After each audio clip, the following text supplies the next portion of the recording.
የዛሬው ታሪክ እግዚአብሔር እንዴት እንደሚያየን ያሳየናል። ብቸኛ የሆነ ሲመስለን እንኳን አጋር ኃይልና ድምፅ የሌላት አገልጋይ ነበረች።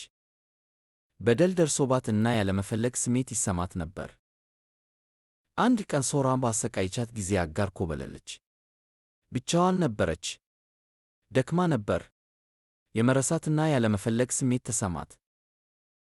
እግዚአብሔር ግን አያት። የእግዚአብሔር መልአክ አጋርን በበረሃ ውስጥ ባለ ምንጭ አጠገብ አገኘ። መልአኩ በስሟም ጠራትና አነጋገራት።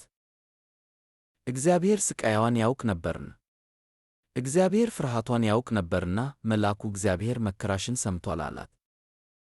አጋር አንድ ታላቅ ነገር አስተዋለች። አንተ የሚያየኝ አምላክ ነህ አለች። አጋር ለእግዚአብሔር የማታይ መስሏት ነበር። ይህ ታሪክ ዛሬ የሚያስተምረን ሰዎች ችላ ሲሉሽ እግዚአብሔር ያይሻል።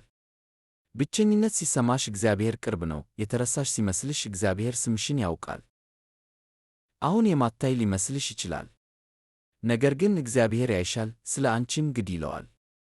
ይህ ታሪክ ካበረታታ ተጨማሪ የመጽሐፍ ቅዱስ ታሪኮችን እና ሳምንታዊ ማበረታቻዎችን ለማግኘት ላይክ እና ሰብስክራይብ አድርግ።